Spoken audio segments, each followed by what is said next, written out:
हिंद दोस्तों, मैं Amit sir selection with Amit के इस यूट्यूब प्लेटफॉर्म पर आपका स्वागत करता हूं। दोस्तों, आज हम लोग आयोग के बारे में पढ़ेंगे। जैसा कि आपने इसके पहले एक पार्ट पढ़ चुका होगा। दोस्तों, ये जो मैं जिस पे डिस्कशन कर रहा हूं ये आपके लिए बहुत ज़्यादा इम्पोर्टेंट है, क्योंकि यहाँ पर आपको स्थापना के साथ साथ वर्तमान इसका अध्यक्ष कौन है, क्या है, कौन सी समिति है, किसको रिपोर्ट सौंपती है, इसके बारे में बात करेंगे दोस्तों।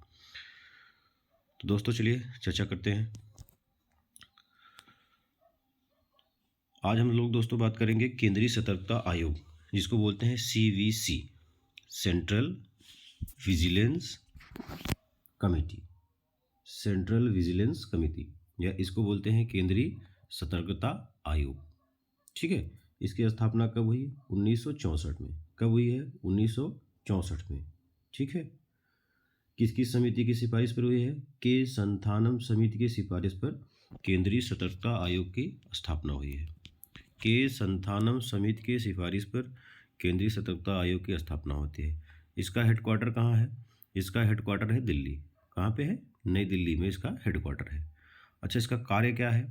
भ्रष्टाचार या शिकायत पर कार्यवाही करती है ये। ठीक है, क्या करती है? भ्रष्टाचार या शिकायत पर कार्रवाई करती है।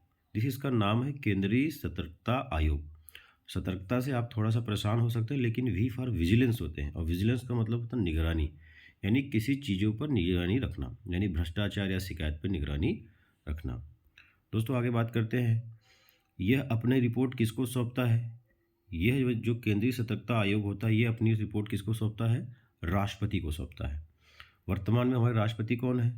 वर्तमान में हमारी 15वीं राष्ट्रपति द्रौपदी मुर्मू जी हैं। कौन है? द्रौपदी मुर्मू जो है, जो स्वतंत्र भारत की या भारत की दूसरी महिला राष्ट्रपति तथा जनजाति मामले की, जनजाति की पहली महिला राष्ट्रपति हैं, यानी जनजाति क्षेत्र से आने वाली पहली महिला राष्ट्रपति हैं। ठीक है, इनकी जनजाति, ये किस जनजाति के हैं? तो आपने नाम सुना होगा संथाल। ठीक है, वहाँ से इनका संबंध है। ठीक है, अच्छा, राष्ट्रपति को शपथ कौन दिलाता है?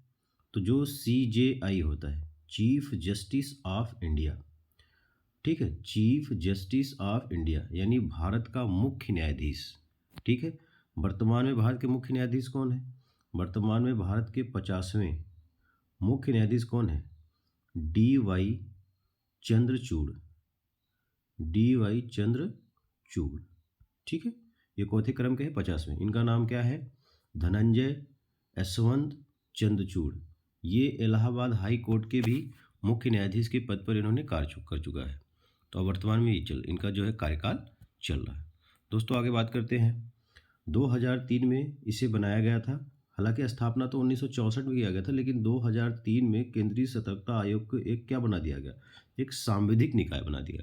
सांविधिक निकाय क्या हुआ था? कल हम आप लोगों को बताए थे कि सांविधिक निकाय वो होता है जिसको संसद अधिनियम करके पारित करके बनाए, यानी जहाँ पर संसद द्वारा सीधे अधिनियम जारी करके जिस निकाय की स्थापना किया जाता है उसको बोला जाता है सांविधिक निकाय।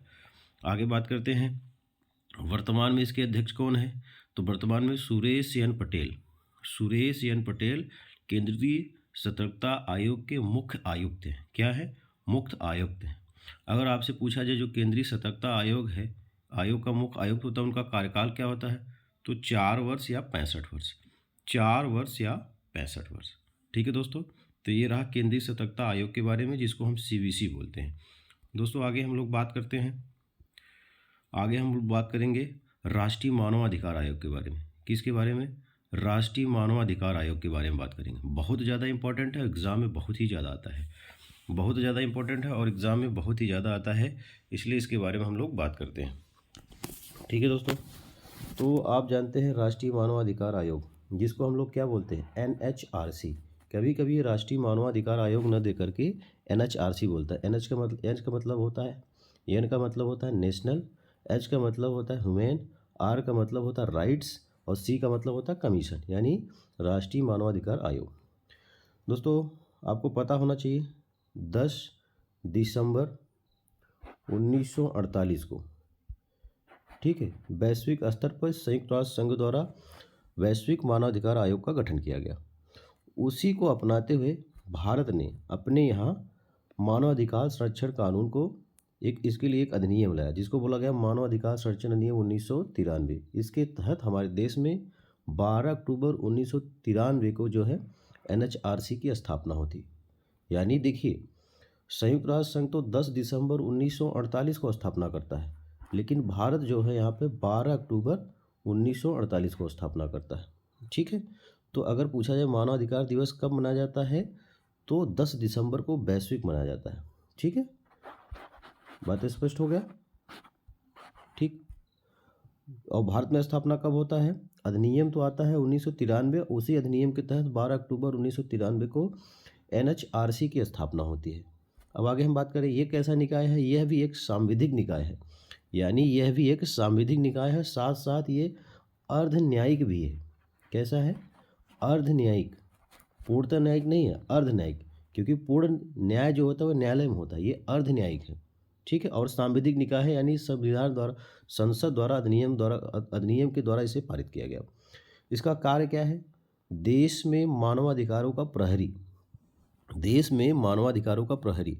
अगर मान लीजिए आपके कहीं हितों का जो है नुकसान हुआ है, तो आपने मान लीजिए सरकार के निम्न स्तर से लेकर उच्च स्तर तक आपने दरवाज़ा खटखटाया और कहीं भी आपकी सुनवाई नहीं हो रही, तो मानवाधिकार के संरक्षण में आप जा कर के अपनी बातों को वहाँ शिकायत के तौर पे दर्ज करा सकते हैं। तो मानवाधिकार जो है इस पर कार्यवाही करेगा। इसमें सदस्यों की संख्या कितना होते हैं? 5 होते हैं। कितने सदस्य होते हैं? 5 होते हैं। अच्छा, वो कौन कौन होते हैं? एक तो राष्ट्रीय मानवाधिकार आयोग का जो हेड हो गया, ठीक है। दूसरा कौन होगा? इसमें जो है SC यानी जनजाति, जो क्या है SC का मतलब क्या है? शेड्यूल कास्ट, ठीक है।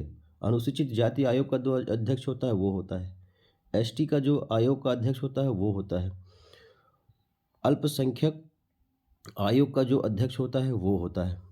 और कौन होता है? महिला आयोग का जो हेड होता है वो होता है। तो अल्पसंख्यक आयोग, महिला आयोग, SC आयोग, ST आयोग और एक राष्ट्रीय मानवाधिकार आयोग, इसको मिलाकर कुल कितने सदस्य होते हैं? 5 सदस्य होते हैं। आगे बात करते हैं। राष्ट्रीय मानवाधिकार आयोग की जो मुख्य अधिकारी होता है, ठीक है, वो यानी अध्यक्ष होता है, उसकी नियुक्ति कौन करता है? उसकी नियुक्ति राष्ट्रपति करता है। कौन करता है? उसकी नियुक्ति राष्ट्रपति करता है। इसका कार्यकाल कितना होना चाहिए? जो राष्ट्रीय मानवाधिकार का हेड होता है उसका कार्यकाल क्या होना चाहिए? या तो 3 वर्ष हो, ठीक है, या तो 70 वर्ष हो। 3 वर्ष या 70 वर्ष हो। अब आपको ये पता होना चाहिए कि राष्ट्रीय मानवाधिकार का हेड बनने के लिए क्या, ठीक है, क्या शर्त होना चाहिए? तो आप सर्वोच्च न्यायालय का सेवानिवृत्त न्यायाधीश हो। अभी कुछ वर्षों पहले इस पे शर्त था कि आप सुप्रीम कोर्ट के सेवानिवृत्त मुख्य न्यायाधीश हो, लेकिन अब संशोधन करके ये कर दिया गया कि अगर आप सुप्रीम कोर्ट के कोई भी रिटायर्ड न्यायाधीश हो, चाहे आप मुख्य रहे हो या नहीं रहे हो, तो आप जो है राष्ट्रीय मानवाधिकार आयोग का हेड बन सकते हो। ठीक है, और प्रत्येक 10 दिसंबर को कौन सा दिवस मनाया जाता है?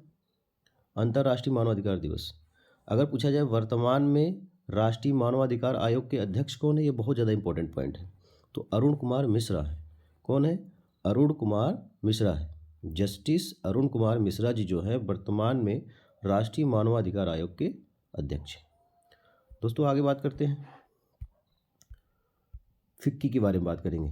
यहाँ से हमेशा क्वेश्चन आता है, ठीक है। फिक्की के बारे में हम लोग बात करते हैं। फिक्की या इसी को बोला जाता है, फिक्की बोली या FICCI, इसका फुल फॉर्म होता है federation of Indian chambers of commerce and industry. ठीक है, federation of Indian chambers of commerce and industry. तो ये क्या करता है? भारतीय में जितनी कंपनियां चलायमान हैं या कॉमर्स से रिलेटेड जो, ठीक है, संगठन है, उस पर ये निगरानी करती है, यानी उन पर कंट्रोल करती है। स्थापना कब हुआ इसका? 1927 में हुआ, यानी स्वतंत्रता पूर्व हुआ है। किसने किया? घनश्याम दास बिड़ला ने किया। किसने किया? घनश्याम दास बिड़ला ने किया। और आपको मालूम होना चाहिए, जो हमारा व्यास सम्मान है या सरस्वती सम्मान है, वो बिड़ला फाउंडेशन के द्वारा ही दिया जाता है, जो किसके फील्ड का है? साहित्य के क्षेत्र का है। इसका हेडक्वार्टर कहाँ पर है? इसका हेडक्वार्टर है नई दिल्ली में, यानी फिक्की का हेडक्वार्टर कहाँ है? नई दिल्ली में। और इसका अध्यक्ष कौन है? ये बहुत ज़्यादा इंपॉर्टेंट है, यही पूछा जाएगा कि वर्तमान में फिक्की का अध्यक्ष कौन है। शुभ्राकांत पांडा, शुभ्राकांत पांडा, फिक्की पांडा, फिक्की पांडा, ऐसे आप इसको याद कर सकते हैं। ठीक है दोस्तों, इसी कड़ी में आगे बढ़ते हुए हम लोग बात करते हैं अब कुछ प्रमुख नियुक्तियां और पुरस्कार के बारे में पढ़ेंगे, और ये बहुत ज़्यादा इंपॉर्टेंट है, इसको आप नज़रअंदाज बिल्कुल मत करिएगा। पहले हम लोग बात करते हैं असीम मुनीर के बारे में। ठीक है, असीम मुनीर के बारे में। तो पाकिस्तान के नए सेना प्रमुख बनाए गए। कौन बनाए गए हैं? पाकिस्तान के नए सेना प्रमुख बनाए गए। क्या नाम है? असीम मुनीर। इनसे पहले कौन थे? बाजवा साहब थे। ठीक है, आगे हम लोग बात करते हैं पीटी ऊषा के बारे में। इनसे क्या इंपॉर्टेंट है? इनको भारतीय ओलंपिक संघ, भारतीय ओलंपिक संघ, इंडियन ओलंपिक एसोसिएशन का क्या बना गया? पहली महिला अध्यक्ष बनी। तो बहुत ज़्यादा इंपॉर्टेंट है, यानी भारतीय ओलंपिक संघ की पहली महिला अध्यक्ष कौन बनी है? पीटी ऊषा। पीटी ऊषा जी कौन है? एक धावक है। क्या है ये? एक धावक है। किस राज्य से संबंध रखती है? केरल से रखती है। अभी इन्हीं को राज्यसभा सांसद भी बनाया गया। अभी इन्हीं को क्या बनाया गया? राज्यसभा सांसद बनाया गया। ठीक है, तो केरल से संबंध रखती है। तो इनको क्या बनाया गया? भारतीय ओलंपिक संघ का क्या बनाया गया? अध्यक्ष बनाया गया। दोस्तों आगे बात करते हैं। ठीक है, अरुण गोयल, ये क्या बनाए गए हैं? चुनाव आयुक्त। क्या बनाए गए हैं? चुनाव आयुक्त। देखिए, चुनाव जो भारतीय निर्वाचन आयोग है वो एक 3 सदस्यीय निकाय है। कैसा है? 3 सदस्यीय निकाय है। इसमें एक अध्यक्ष होता है यानी प्रेसिडेंस होता है, और 2 इसके सदस्य होते हैं यानी मेंबर होते हैं।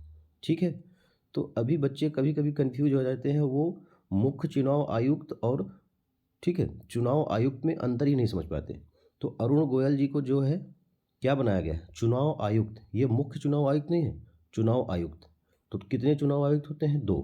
तो पहले अगर अरुण गोयल साहब हो गए तो दूसरे कौन है? अनूप चंद्र पांडे। ठीक है, पहले चुनाव आयुक्त कौन है? अरुण गोयल। दूसरे कौन है?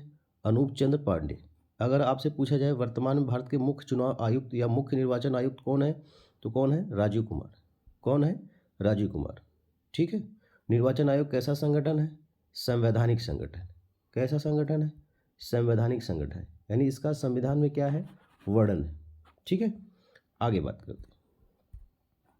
ठीक है, ये इंपॉर्टेंट है। पश्चिम बंगाल के नए राज्यपाल कौन बने हैं? सीवी आनंद बोस। कौन बने हैं? सीवी आनंद बोस। आपको ज्ञात होना चाहिए वर्तमान में भारत का उपराष्ट्रपति कौन है? जगदीप धनखड़। कौन है? जगदीप धनखड़। जब से ये उपराष्ट्रपति बन गए तो पश्चिम बंगाल में जो था राज्यपाल का पद खाली था। राज्यपाल का पद खाली था, तो हाल में ही इनकी नियुक्ति हो गई, यानी पश्चिम बंगाल का ठीक है पश्चिम बंगाल के जो राज्यपाल बनाए गए हैं सीवी आनंद बोस। अब ऐसे आप याद कर सकते हैं कि बोस साहब जो हैं वो पश्चिम बंगाल के राज्यपाल हैं। राज्यपाल की नियुक्ति कौन करता है? राष्ट्रपति करता है। राष्ट्रपति करता है। ठीक है, राज्यपाल को शपथ कौन दिलाता है? हाई कोर्ट का मुख्य न्यायाधीश दिलाता है। हाई कोर्ट का मुख्य न्यायाधीश दिलाता है। ठीक है, वर्तमान में पश्चिम बंगाल की मुख्यमंत्री कौन है? ममता बनर्जी। ममता बनर्जी की पार्टी का नाम क्या है? टीएमसी, तृणमूल कांग्रेस। अगर आपसे पूछा जाएगा वर्तमान में भारत में कुल कितनी राष्ट्रीय पार्टियां हो गई? 9। हाल ही में कौन ने राष्ट्रीय पार्टी का दर्जा प्राप्त हुआ? आम आदमी पार्टी। ठीक है, आगे बात करते हैं। मेटा इंडिया का प्रमुख कौन बनाया गया है? आप जानते हैं फेसबुक का नाम क्या है? मेटा। तो मेटा इंडिया का प्रमुख बनाया गया है संध्या देवनाथन। संध्या देवनाथन को क्या है? मेटा इंडिया का नया प्रमुख बनाया गया है। मार्क जुकरबर्ग कौन है? फेसबुक के संस्थापक। ठीक है, तो मेटा इंडिया का नया प्रमुख कौन बना है? संध्या देवनाथन, यानी भारत में मेटा से संबंधित सभी मामलों के लिए ये संध्या देवनाथन जी ही जिम्मेदार होंगी, यानी ये कंट्रोलर करेंगी और क्या क्या समस्याएं आ रही उसका निदान करेंगे। दोस्तों आगे बात करते हैं भारत के 50वें CJI chief justice of India. तो भारत के 50वें मुख्य न्यायाधीश कौन बने हैं? DY चंद्रचूड़। ठीक है, DY चंद्रचूड़। ठीक है, ये क्या है? ये इलाहाबाद हाई कोर्ट के भी मुख्य न्यायाधीश रह चुके हैं। ठीक है, आगे बात करते हैं। ठीक है, मुख्य न्यायाधीश बनने के लिए, भारत के मुख्य न्यायाधीश बनने के लिए क्या शर्त होना चाहिए? या तो आप 10 साल तक वकालत किए हों, या तो आप 10 साल तक वकालत किए हों। ठीक है, या आप जो हैं 5 वर्षों तक, या आप 5 वर्षों तक किसी न्यायालय में, किसी उच्च न्यायालय में क्या रहे हो, ठीक है, जस्टिस के रूप में रहे हो, ठीक है। 5 वर्षों तक किसी न्यायालय में क्या रहे हो, जस्टिस, यानी 10 साल तक या वकालत किए हो, या 5 वर्षों तक किसी उच्च न्यायालय में आप जस्टिस के रूप में यानी मुख्य न्यायाधीश के रूप में या न्यायाधीश के रूप में रहे हो, तो आप भारत के मुख्य न्यायाधीश बन सकते हैं। दोस्तों आगे बात करते हैं, फिक्की के बारे में भी बताया ही। फिक्की का मतलब होता है federation of Indian chambers of commerce, ठीक है, इंडस्ट्रीज़। इसके अध्यक्ष कौन बनाया गया है, सुब्रकांत पांडा। सुब्रकांत पांडा का संबंध किससे है, फिक्की से। आगे बात करते हैं दोस्तों, चैंपियंस ऑफ द अर्थ पुरस्कार 2022। चैंपियन ऑफ द अर्थ पुरस्कार 2022 ये पुरस्कार कौन देता है, संयुक्त राष्ट्र संघ देता है। किस क्षेत्र में देता है, पर्यावरण के क्षेत्र में देता है। इस बार ये पुरस्कार किसको दिया गया, तो इस बार ये पुरस्कार दिया गया है असम की जो वन्य जीव वैज्ञानिक हैं, उनका नाम है पूर्णिमा देवी वर्मन, यानी पूर्णिमा देवी वर्मन को सन 2022 का चैंपियन ऑफ द अर्थ पुरस्कार दिया गया। आगे बात करते हैं, ये बहुत ज़्यादा इंपॉर्टेंट है अगला पॉइंट, गांधी मंडेला पुरस्कार 2022। गांधी कौन है, ठीक है, अहिंसा के पुजारी और भारत के राष्ट्रपिता। मंडेला कौन है, दक्षिण अफ्रीका के भी राष्ट्रपिता हैं, इनका नाम था पूरा नेल्सन मंडेला। ये भी अहिंसावादी थे और मंडेला जी भी अहिंसावादी थे।